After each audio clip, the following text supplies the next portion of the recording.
It's my pleasure to introduce this next session. I think that today we're going through many of the cycles of the sales cycle. We're going to many of the parts, and this session, I think that it's one that we have many room for improvements in Brazilian companies. If you see, usually we all talk about the sales cycle and how we are bringing customer in, and in Brazil we have plenty of space to improve once the customer is already in.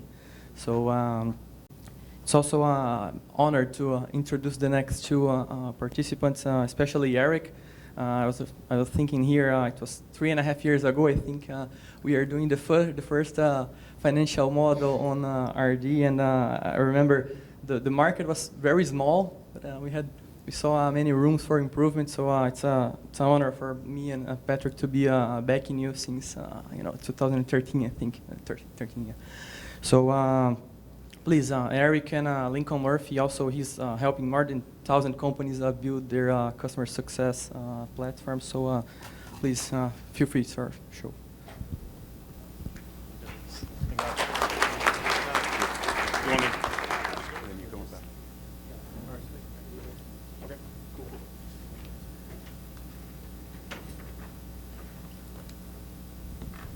I'll try to remember which water is mine.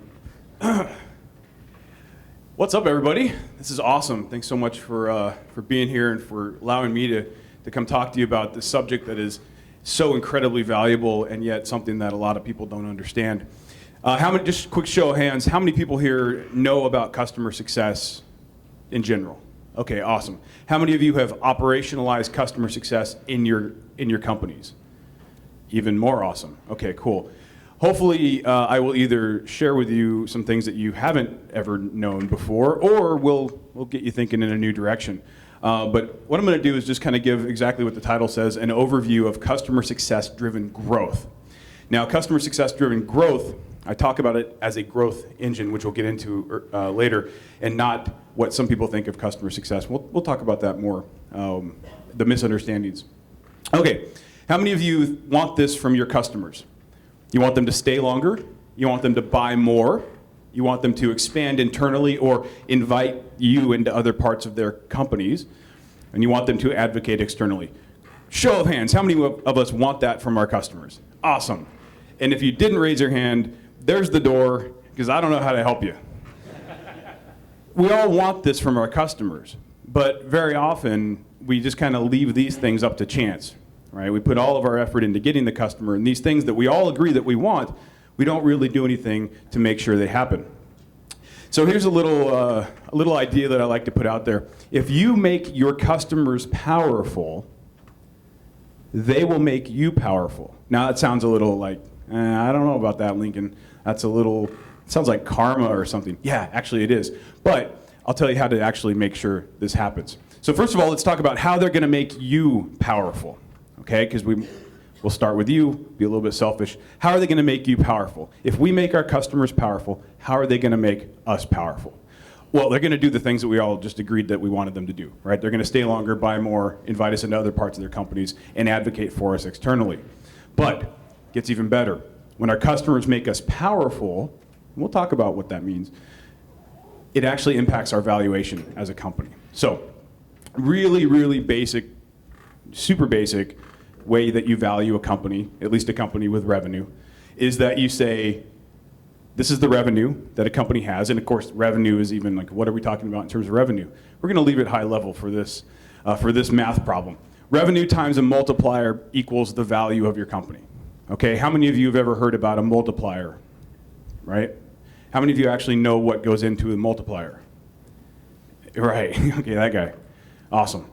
I'll tell you what, a lot of people talk about multipliers, a lot of people don't know what actually goes into it, and even if you think you do know what goes into it, I guarantee you don't know what goes into the actual multiplier that your investors apply to your company, because that's their secret sauce. They're never going to tell you that. If they told you that, you could game the system, and they would have to pay you more for the equity in your company, right? That's all it is. But what we have to understand is at least some idea of what goes into this.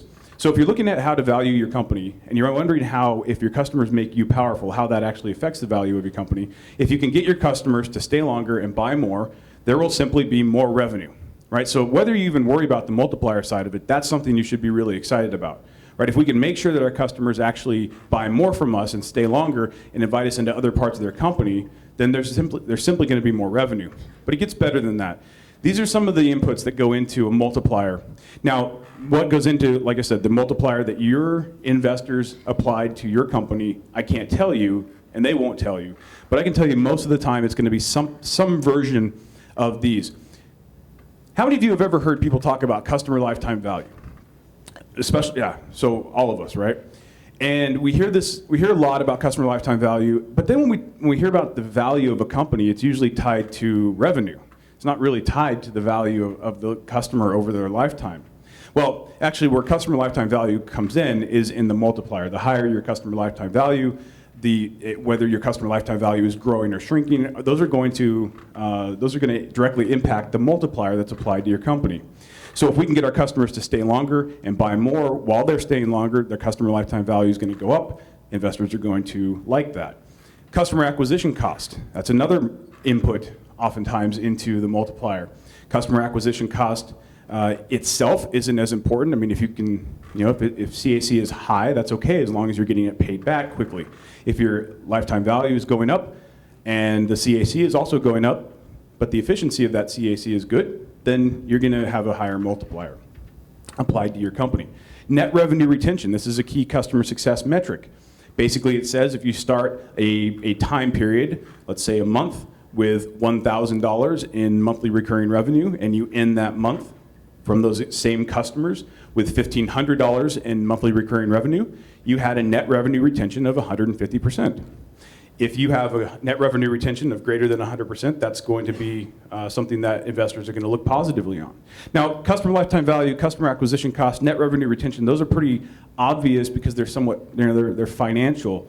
But these other two on here, and there are others, but I limited it to these, they're not financial, but they still impact the value of your company. Total addressable market. How many of us, when we go out and we pitch the company, we talk about total addressable market, right? That's something we do. Well, the reality is if you right now are churning and burning your customers, that your total addressable market is shrinking, but not just by the number of customers that churned out, but by some unquantifiable number of customers that are no longer in your total addressable market because of the negative market sentiment that those customers that churned out are creating, okay? So if you have a lot of churn, you are going to get a lower valuation, not just because you have a lot of customers leaving, but because your total addressable market is actually shrinking. Nobody wants to invest in a company whose TAM is shrinking. That doesn't make sense. I'm going to have to put in a lot of money just to try to make up the ground that you've already lost. The last one is talent acquisition. This one doesn't usually come up when you're talking about valuation multipliers, except it's incredibly important. An investor puts money into your company and says, step on the gas. What that means a lot of times is, let's go hire people. Well, if you have been churning and burning customers, the chances are that you're churning and burning employees. Because people don't like to work for companies that don't care about their customers. And if they aren't leaving, if they're staying, their morale is probably pretty low, right? So if you have a lot of churn, you have a lot of people either staying with bad morale or going out and talking, leaving comments on something like Love Mondays or Glassdoor or whatever, talking about the fact that this company sucks and they don't care about their customers and they're selling vaporware or they're doing whatever, and you're gonna have a hard time acquiring top tier talent. So these things go into what the value of your company is, and these things are directly impacted by customer success. So that's how your customers make you powerful. If you do those things, you're going to have a higher valuation, you're going to have more revenue, that kind of stuff. So how do you make your customers powerful? Well, we make them powerful by making them successful. Now that might seem kind of obvious, but that's what we need to do. Now, I'm trying to do 4 things here. This is my definition of customer success. So when I say I need to make a customer successful, this is what success means in this context. So customer success is when customers achieve their desired outcome through their interactions with your company. I came up with this definition because I used to say, talk about customer success, and then people would say, well, what does success mean? And I would say, I don't know. Is it ROI? Is it something else? So we came up with this definition. Customer success is when customers achieve their desired outcome through their interactions with their company. We're going to deep dive on this in a bit. But before we go any further, because we all said we're familiar with customer success, I want to make sure that we are clear on what customer success is not, just so that you don't have some misunderstanding in your mind that's keeping you from really understanding what this could be. Customer success is not just a department. Customer success is not just that group of people that sits in the back of the office and makes your customers happy. Customer success is something more. We'll talk about that. Customer success is not customer support. Customer support is reactive. It is sort of break-fix type of situation. Your customers have a problem, they call you, or they reach out through some sort of system, Zendesk maybe, whatever. That's awesome. It is absolutely required. It is something that is a major part of any technology company, certainly. It's just not customer success. Okay, so just that we're clear on that. Customer success is not account management. Account management is primarily focused on renewals and upsells. Historically, it has nothing to do with whether or not a customer is successful. It has everything to do with numbers. It treats customers like an account, which is, again, it's not a bad thing. It is when it isn't combined with something like customer success. So account management is still very important because we do need renewals and upsells, but it should be paired with or sit under customer success when it comes to organizational definitions. All right, this last one on the left here is really important. Customer success is not about making your customers happy or delighting customers. That one I usually get a little bit of pushback on because that's kind of how customer success is talked about. Customer happiness, customer delight. Look, the example I always give is this. I want you guys to be happy. I want you to smile. I want you to laugh. But I can't solve for your happiness. I can't make you happy. If you had a bad commute, if you got something going on in your life, you just got an email about a problem at work, whatever, that's not my problem. All I can do is give you information that you can take back to your business and make it better, right? Now in the process, I hope I make you smile.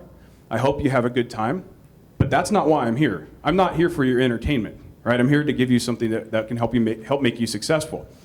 In your relationship with your customers, you are not there to make them happy, right? You have to recognize that sometimes customers are not going to be happy. In fact, some of your customers that push back on you, that ask for things that you don't have, that really always seem like the ones that are never satisfied, that are never happy. If you look at it, they might be your most successful customers. But if we don't understand that, we could try to solve for something that isn't actually a problem. And I see a lot of companies doing that, and that ends up hurting scalability. It ends up hurting a lot of things, actually. So customer success is not about happiness or delight. Customer success is also not about churn mitigation or saving customers. You may have to save customers. You may have customers that are about to churn. That's cool. Do what you can. That's called begging and offering discounts and things like that. But once you save them, now all you did was save them. Now you need to get them back on track to being successful. Customer success is about not letting your customers get to a point where they need to be saved, okay?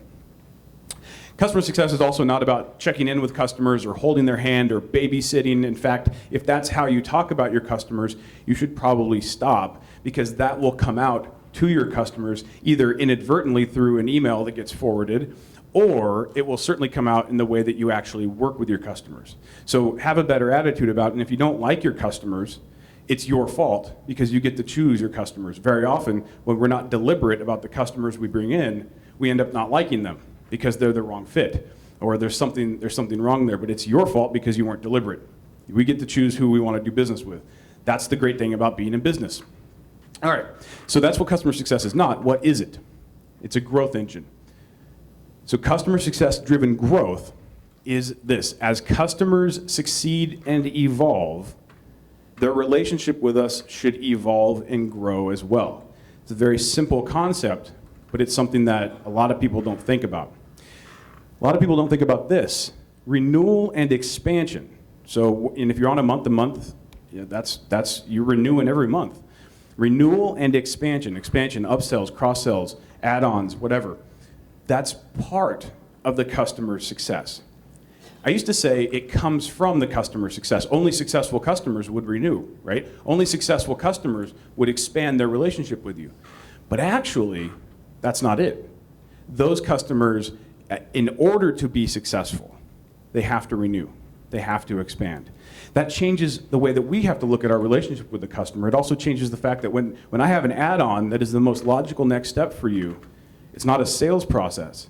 It's just a process of making sure that you do this so that you will be successful. You will reach the goals that you told me, either through your actions or through actual conversation.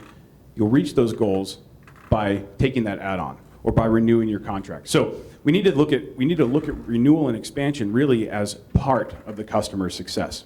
So just to kind of visualize something around customer lifetime value, and just the whole reason that what we're talking about is so important, and please keep me honest on time. I have a lot to get into, like 20 minutes here. Customer lifetime value, most of the time we look at this. If we're selling a one-year contract, the first year, that first sale, we kind of look at that as like the entire customer lifetime value. That's the way we look at it. Like year one, 100%. And we look at that if we're a sales-driven organization because we're just trying to hit those numbers, right? And those numbers, quote unquote, are always just the sale, and it's usually that first year contract. But the reality is, if a customer stays with us 5 years and they don't pay us anything more, right? So they never increase their price or anything. Year one is only worth 20% of the overall lifetime value of the customer, right? The rest of the time, the other 4 years, it makes up 80%. That's pretty simple math. About the extent of my math. Yeah. Anyway, so year one, 20%. Years 2 through 5, 80%. If we do our job right, though, we can get to a point where a customer is paying us more. They're bringing us into other parts of their business. They're buying more from us.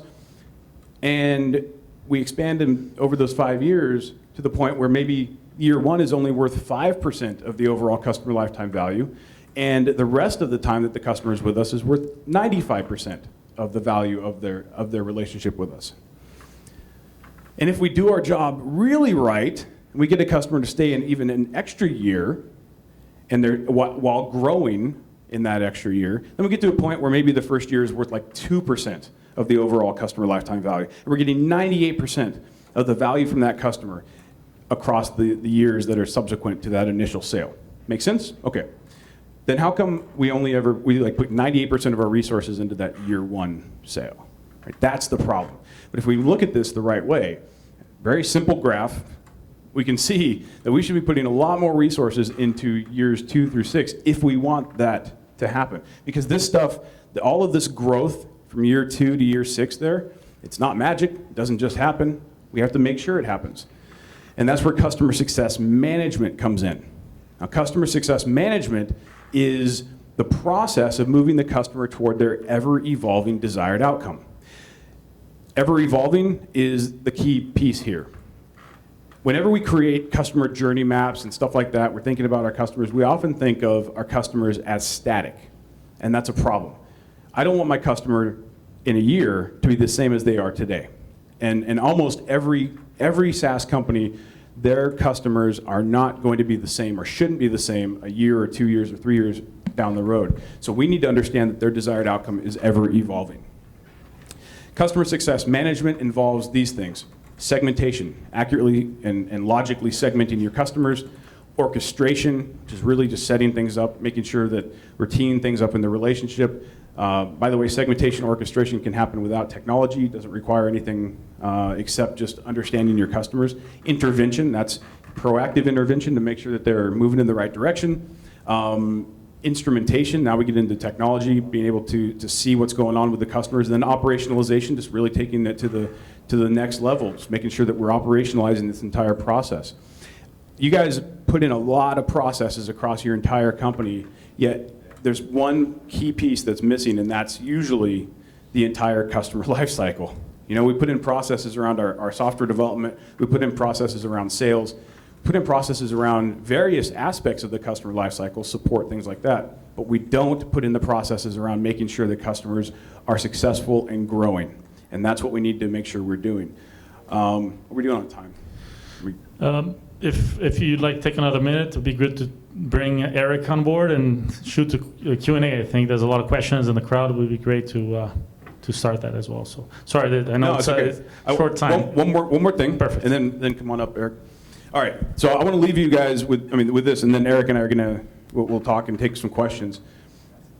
This is really the main thing that I want you guys to understand, and this is the key to making sure that customer success works. And I'll tell you this, look, if you are knowingly acquiring customers that don't have success potential, I'll tell you exactly what success potential is in a second. If you are knowingly, if you're the CEO or if you're in charge of sales, if you are knowingly acquiring customers without success potential, then you should stop investing in customer success if you are, because you're setting everyone up for failure and you're wasting money. If you're just going to bring in customers that have no success potential, then why in the world would you invest money in trying to make them successful? It's going to be a failure. So what you need to do is acquire customers with success potential. And that means you need to acquire customers that have a technical fit. You know, if there's something that they absolutely have to have, you know, if your product is built on top of Salesforce and they don't use Salesforce, they probably aren't going to be successful. That's a box you can't check. You can sign them, you can take their money, but I guarantee you, they're going to fail. They don't have functional fit. If there's something key missing for a particular customer segment and you know it, and you're not going to be able to deliver it in any amount of time that makes sense to them, then they don't have functional fit.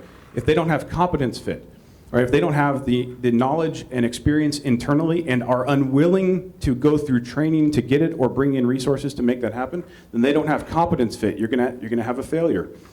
Can you not give them the experience that they need, the appropriate experience for them? If you can't do that, you need to be honest about that and make sure that you don't bring them on. And then cultural fit. There are soft elements that would say, you know, this customer, even though legally we could do business, you know, they're not going to be a fit for us for various reasons. The one that always gets giggles, but is a great example of this is, you know, if you're a video hosting company and you don't want to host porn, the reality is, as long as it's legal, you could, but you're drawing that line in the sand and saying, we're not going to go there. That's a cultural fit, right? And the best companies out there are the ones that understand this for their customers and don't sign customers that don't have success potential. So if you're going to call yourself customer centric or have a customer success organization, you better be signing customers that have success potential. And if you don't, that's fine, but you might as well not invest in those things. Eric?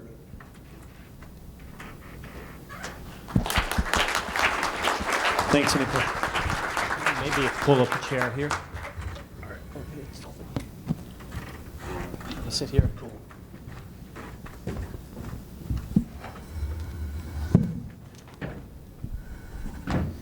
Great. Well, I met Lincoln a couple years ago, and for those who didn't know before, he was here for last year for our RD Summit, so thanks again, Lincoln, for being here. Yeah. That guy travels a lot. He's everywhere all the time. And I think, you know, he's a celebrity in our industry, but I still think he's very underrated due to the work that he does. And one of the things that I really like about your writing is how you can distill some very complex and powerful concepts like this one, success potential, into a term that we can use every day in our company. So we do that a lot at RD. But I'm gonna start asking you about this success potential thing because, well, it's definitely something that I think every SaaS company needs to understand. But there's a balance between, you know, just picking the very best customers that you can potentially have, and also having a very good addressable market. And there's definitely a stretch there. And I'm just going to use our case as an example because we're one Gainsight customers. You were working at Gainsight when we started working together, and then we don't use Salesforce at home. And I think we are probably one of the, you know, very few cases of companies that use Gainsight well and don't use Salesforce. Is that right? I think you're the only ones. Yeah. So how do you balance that? How do you make that decision of how can you make that stretch? So and you use the term stretch, and I will often draw the distinction. So a bad fit customer is somebody that you can't get any value now, and you can't give them any value in I say a realistic time frame, so for them, whatever a realistic time frame is. Meaning, if we don't have a function that they need, and we're not going to be able to get that to them in 6 months, well, they're probably not going to get value now, certainly, and not for a time that's going to work out. A stretch customer is somebody that we can get to value today, and if we hustle, we can actually get them to value in a realistic time frame. A bad fit customer today, using that example of somebody that you don't have a feature for somebody now, but in 6 months you will. Well, that's the thing. In 6 months, they might be a good fit. It's better to not sign them today.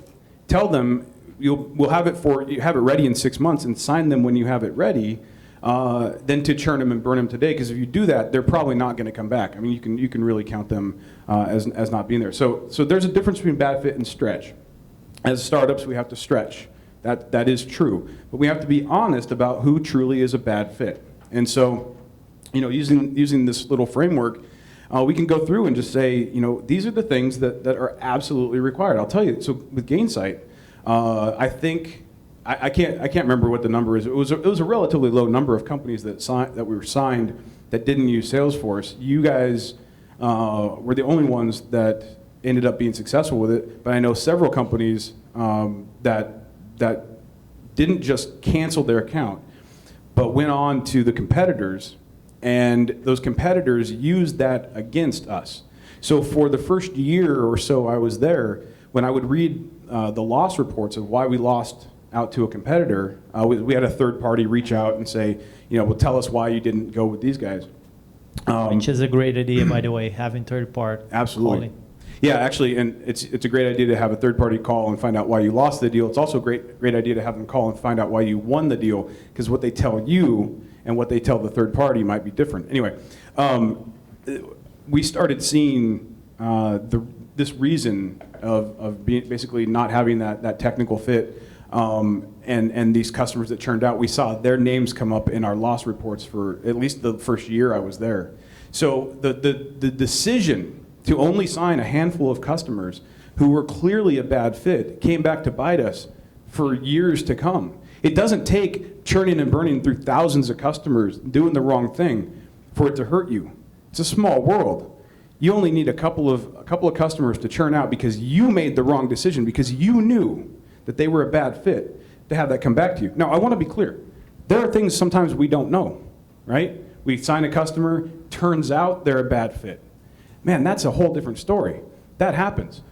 Let's try to eliminate the possibility of that happening by being intellectually honest with ourselves and saying that right now a certain cohort of customers are a bad fit. But if one slips past, that's okay.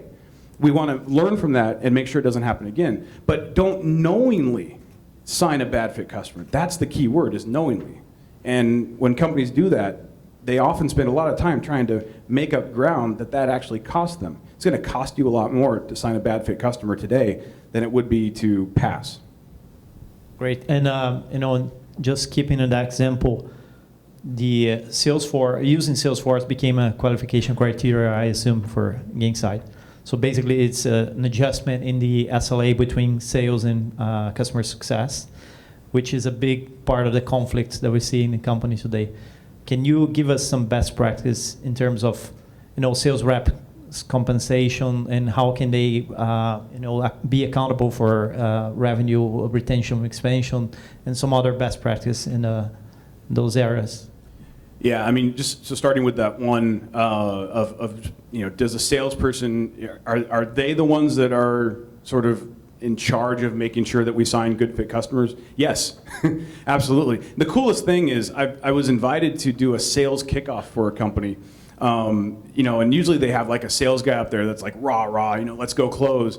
But they wanted me to come in and talk about why they shouldn't be closing bad fit customers. I thought that was pretty awesome. I tried to get hyped a little bit, but the thing is, if the salesperson is really, sales and marketing actually are at the forefront of customer success. So the definition of customer success is when your customers achieve their desired outcome through their interactions with your company. Those interactions start early. So a salesperson absolutely is the one that's going to be able to say, are you using Salesforce? No? Okay, well, I tell you what, we'll keep you in mind. We'll let you know. We'll put you in our nurture. Probably don't say that exactly, but and we'll let you know when we come out with a product that doesn't require Salesforce. But right now, you're not a fit for us. That prospect that you were just honest with, that's going to be, they might come back later, or they might go to another company where they do use Salesforce, and then they're going to bring you in. But if you're like, no, it'll work, that's awful. So number one, let your salespeople know the characteristics of a bad fit customer. Most salespeople don't do like nefarious things. They're not robots that are just going to go out and close business. That's not what they're going to do. They just don't know. And if we don't tell them, then they don't know. Now there are some that might have an idea, but if we don't tell them, they can sort of justify closing a not real strong customer.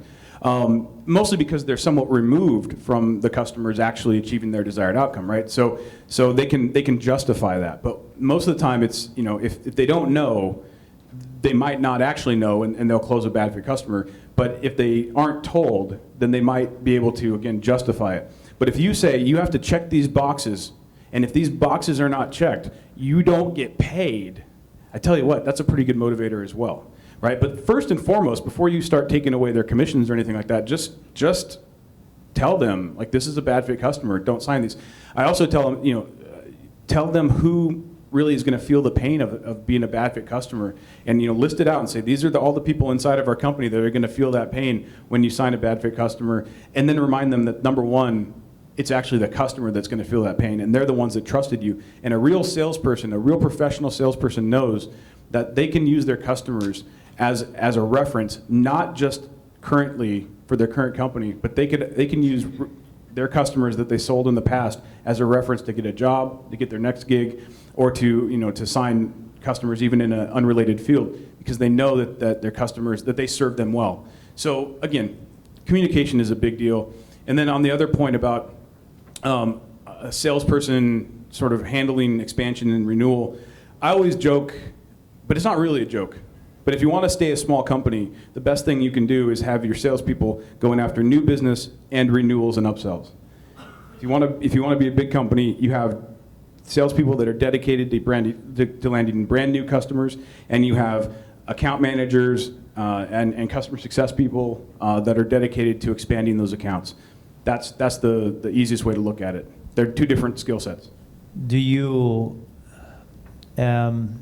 advocate for customer success managers not to handle renewals and expansion? Only if it's complex.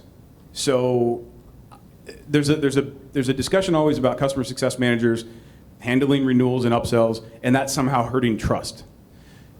If selling somebody something is in and of itself a not trustworthy process, then there's a bigger problem. Okay. If we go back to that, what I said about customer success really being, or rather expansion and renewal being a part of the customer's success, then your customer success managers, why shouldn't they renew and add on additional features and functionality? Where we don't want customer success managers doing that is when it's just complex. Maybe it requires price negotiation, not from a trust standpoint, but just because, number one, that's probably not what they're trained in, and number two, it takes too much time. We want our customer success managers doing what they do best. But if I can push a button and add more seats, activate an add-on, then yeah, let the customer success manager do that. It really comes down to it being the complexity of it. The other thing is, if we're doing things right, then we know when it's the right time for a customer to add that add-on or take that upsell, because we know across their life cycle that when they hit this success milestone, that has an upsell attached to it. So now your CSM isn't selling them, but is saying, hey, remember that add-on we talked about when you first signed up? You weren't ready for it. Well, now you are, because you just had this success milestone. You just hit this success milestone. Now you're ready for it. That's a whole different thing than trying to shove a product down their throat just to try to hit some sort of internal sales quota, right? So we have to look at it. We have to look at, once they're a customer, we have to look at everything completely different than I think the way we used to. And that's why I said account management historically was focused only on the account and trying to hit internal quota numbers and things like that, and instead of really saying, this is the success trajectory of our customer, and now they're ready for this thing. If you can build a system around that, have your CSMs handle that, and it's not complex, then they should be the ones adding that to the account. Great. Well, I'm just going to ask you my last question before we open up for Q&A, but expanding a little bit on the customer journey and the success milestones, which is a powerful concept that you brought. How can we design the customer journey with some very specific success milestones, which might have logical expansion opportunity there? When we have customers in a very different backgrounds or very different situations in their maturity and other even segments sometimes. So do you have any specific tips on that? Yeah, so I just moved the slides to this thing called desired outcome. And desired outcome has two main pieces. One is the required outcome. It's the thing that our customers need to do. And the appropriate experience piece of desired outcome is how they need to do it. And what you see there is that there's a customer segment square. Every customer segment is going to have a different appropriate experience. And if we understand what that experience is, then we really can create all of the success milestones around that experience, around that customer segment. Meaning that if you try to come up with customer segment, or if you try to come up with success milestones that will be appropriate for all of your customers, try to normalize it across all customers, you're probably going to fail. We have to look at different customer segments the right way and look at the fact that they all have different experiences that are appropriate for them, which, by the way, also dictates the coverage levels of both humans and technology and the skill sets of those humans. And so if we don't start with desired outcome and we just say, here's all of our customers, what are the success milestones? It's probably better than not doing that. But if you can really understand the different customer segments and understand what it's going to take. So when we talk about success milestones, it's this simple. Here's a list of all the things that they need to do to be successful, to reach their goal. And some of those things are going to be in the product. Some of those things are going to be what they have to do outside of the product. And that's a whole other thing. We're way too product focused, especially when we're new in our customers' world. We're not the center of their universe, and so we have to understand where we fit and what all has to happen in order for them to be successful. If we can do that, then we can create success milestones, which are really just kind of bigger accomplishments along that list of things that have to happen. So it's kind of up to you to define what a success milestone is. But we know that as we move our customers through there, that they're on the right path. And so I always get asked, what's a great KPI for customer success? Man, start with success milestones. If they're not doing the things that they need to do in order to be successful, all of the other things that you might measure don't really matter, right? They're probably not going to be successful, and they're probably not going to stick around. Great. Do you have another microphone? Okay. Yeah. I have a question. Do you think it's a good idea to give commissions for the customer success manager if they upsell something? Just let me explain my question. Because my company, we motivate our CS managers for the cause, for the mission. And once you put money on that, they might be like, put the money on terms of motivation. So what do you think about giving commission for customer success? Okay, so the question, just to make sure, is really about commissions on customer success, on upsells, renewals, things like that. You have to know the culture that you are working with and the culture that you want to build, and whether or not some sort of variable comp model is appropriate.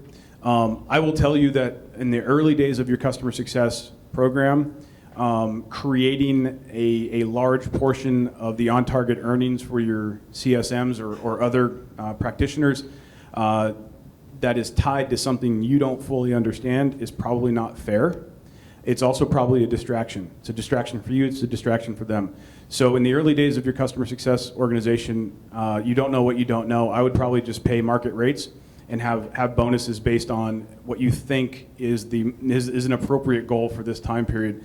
And then once you really start to understand things, you can start looking at variable comp. But the reality is you don't have to have a variable comp model for your customer success managers. I don't really know why that became a thing. I don't really know where it came from. In terms of motivating upsells, remember, if we look at upsells and expansion of any sort and renewals as part of the customer's success, then getting our customer success managers to be a part of that and facilitate that isn't about motivating them to sell. It's about motivating them to help our customers be successful, which in theory is why they come to work every day. So I think a lot of times as leaders, we have to take a step back and be like, okay, what's really going on here? What am I really trying to motivate? And I'll leave you with this just as a thought experiment. Incentives don't drive behaviors. Leaders do.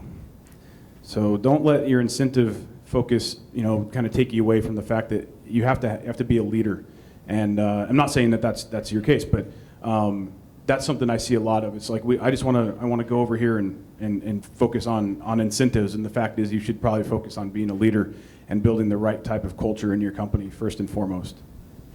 I agree with you. I just want to add something. On the other hand, I think that we need to value the customer success people in our team, and they need to feel that they're not like a second-class job in the company, and they don't have a lower ceiling for them to achieve that. So we do have compensation for CSMs, both for revenue retention and expansion.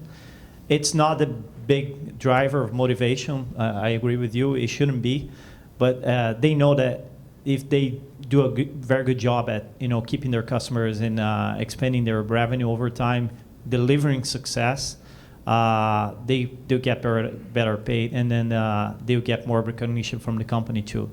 So I think it's more about the setting the right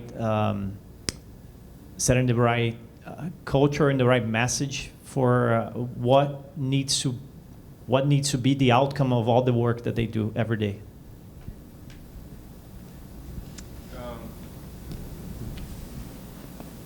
So first question is, I know you guys at AID did a great job on mapping the required outcome, right? The time to first value. So my first question would be how to find that. Second one is, once I find it, and based on the hypothesis that we all have very scarce development resources, what are the types of actual human tasks that we can attach around the required outcome to get people to do or to extract value? So I think the first thing when it comes to figuring out like time to first value or figuring out what that first value looks like rather is getting clear on desired outcome, which means getting clear on your customer segments. One of the hardest things to do is to try to figure out any of this stuff in a way that is meaningful across all customers. As soon as we start segmenting logically, and logically is the key word, most of the time you see customer segmentation based on how much they're paying us. And the reality is we should probably be basing our segmentation on appropriate experience.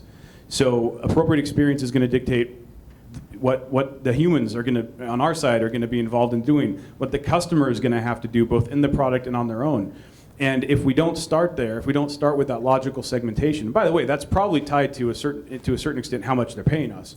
But it changes the way that we're looking at it. If we start with appropriate experience and break that down and say, these are the things that the customer has to do, and this is how they would want that to be done. So to your point or to your question of how do we figure that out?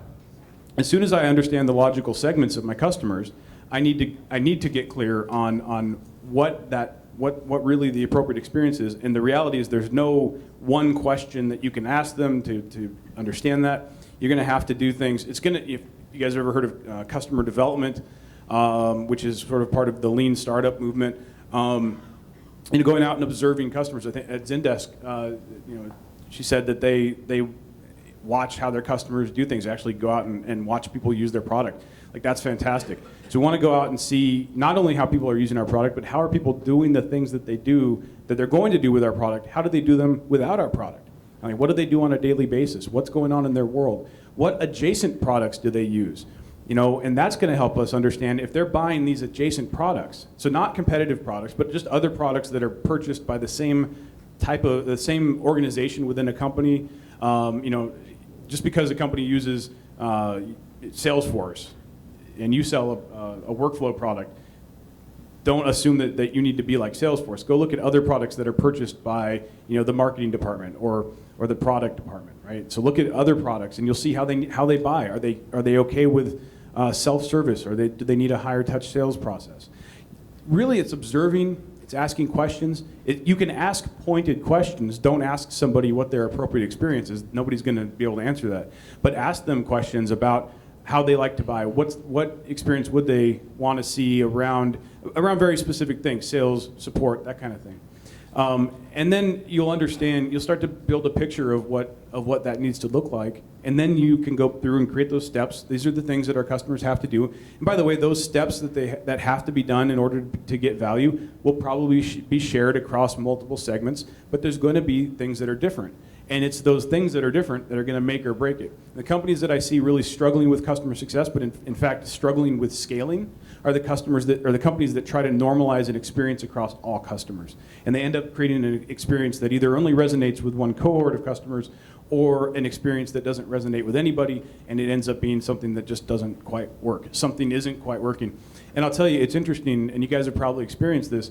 Just because you can help me achieve my required outcome, and you would think, if I can do that, you'd be a good customer, right? You stick with me. But the reality is, if I can help you achieve your required outcome, but I'm doing it in a way that it doesn't create an appropriate experience for you, you won't feel successful.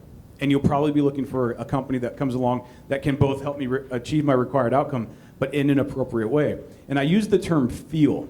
And sometimes that gets it's like, what are you talking about, feel? Well, what I mean is, it is a feeling, but it's actually, I can check the boxes to tell you exactly why I feel that way, right? Or I can not check the boxes to tell you why this didn't happen, this didn't happen, this didn't happen.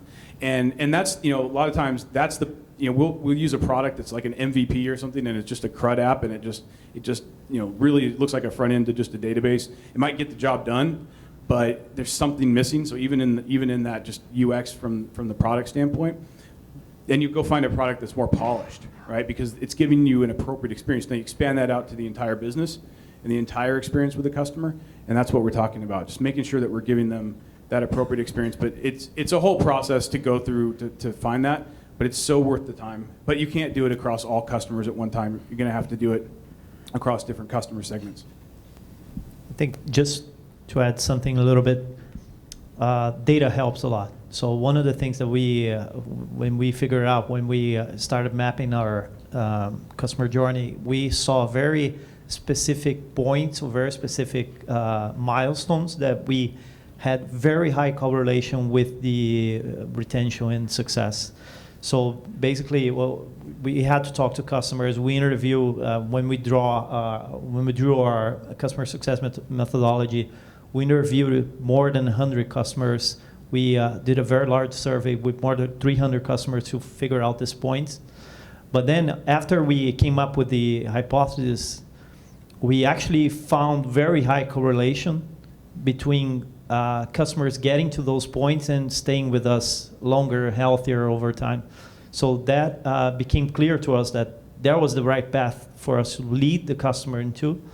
And then, especially this year, and Guilherme will share a very good presentation with, tomorrow at RD Summit, tomorrow or Friday, I don't know exactly, but about the way that we dealt with the leading indicators to reduce churn. So basically, those types of metrics became leading indicators for us. And as Lincoln mentioned, the customer success managers are not being successful if they're not moving the customers throughout this journey over time. So we kind of track that now, and we have very high. We're having very good results with the end number, which is net revenue churn. I just want to add, because you mentioned churn a couple times. I didn't really talk about churn, and I don't really talk about churn that often, because the fact is, if you start operationalizing around desired outcome for your different customer segments, churn goes away.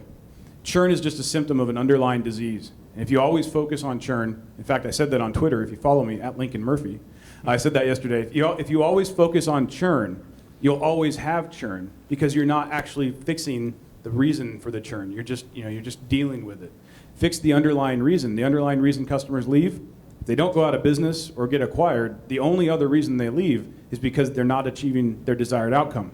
That could be because you're not doing something, or it could be because you're acquiring bad fit customers, right? So you stop acquiring bad fit customers, start operationalizing around desired outcome, churn's not going to be an issue anymore. Do you have time for one more question? Okay. So take a product like Trello, right? So Trello is a product that you can use in many different ways. Even within the same customer segment, you might be looking at project managing, collecting ideas, training people, right? So how would you use your model with a product like that? Yeah, I do a lot of work with companies that have sort of a horizontal product. We just did some work with Canva. It's a big Australian company, growing like crazy.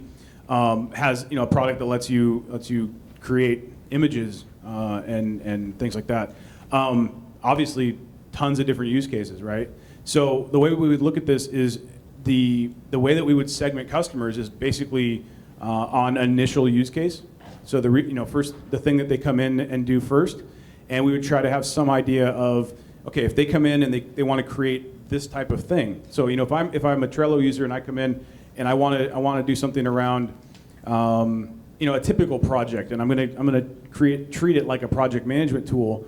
Then if I'm Trello, I'm going to be thinking about, okay, cool, that's what they came in for. Probably, though, the chances are they only had one project in mind, which means there's a really good chance that after they're done with this project, if I don't do something proactively, they're going to stop using it, right? So I have to make sure the experience is great, number one, but also I have to maybe help them start a second project or do something else really quick. I need to get them to invite collaborators or whatever. So that's what we need to be thinking. Like, here's an initial use case. Here's an initial thing that we need to solve for, and over time we can move them along the right path. For very horizontal products, some of that's this is where I always say operationalization, having really smart technology in place. Because at scale, this is going to be something that we're going to have to be smart about the fact that they came in and did this, this, and this. When they do those three things, now this is the path. In a higher touch setting, where we only have a couple of options, it's easier to a certain extent. But what we tend to do is say, operationalization and technology is really only needed in really high volume settings. And the reality is, those lower volume, high touch settings, those are the ones where we can get really bogged down with the touch level, and it can hurt our scalability. And I've had the fortune of working with several companies here in Brazil. And what I found is one of the great things about the Brazilian culture is really a heavy emphasis on relationships, which is amazing. I love it. But when it comes to customer success or just working with your customers in general, those relationships can really start to bog you down a little bit, right? And I've heard horror stories of customer success managers having to talk to customers' kids about not doing drugs. Like, what? That has nothing to do with anything. But they've built such deep relationships, and that starts to hurt scalability. So that is a true story. So what we need to do is make sure that we understand the appropriate experience for a customer segment. We understand what they actually need from us in order to achieve their desired outcome, and operationalize around that, and do no more than that. And I'll just leave you with this. One of the things that I see hurting growth all the time, hurting scalability, is over-delivering for lower revenue customers. Again, where relationships are really heavy, we tend to want to do that. But companies around the world tend to do that. Your customers, in a good way, will take whatever you give them. So if you're offering an hour of free consulting every week, they're going to take it. They don't expect it. Well, they do now, and now you're in trouble because you have to manage expectations. But they're going to take it. If you don't understand the appropriate experience for them, you'll start to over-deliver. And I'm not talking about not delivering at all. Just deliver what they need and expect. Don't over-deliver. And you're going to be able to scale that up a lot better. We have time for one last question. Brandon, you got a burning question. Yeah, actually a bit of a comment and seeing if you would have handled it a bit of a different way. So at Eloqua, we had a very interesting customer experience problem where or customer success problem rather, where a lot of our customers didn't have the experience piece to use our service because it was new.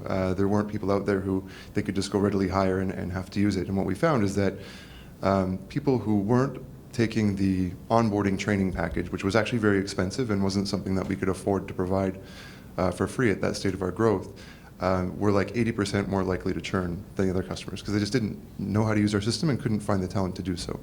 So we started forcing customers. We took the step to make sure that they had the experience, which left some bad sentiment with some folks, right? They didn't want to buy that package, but we forced them to.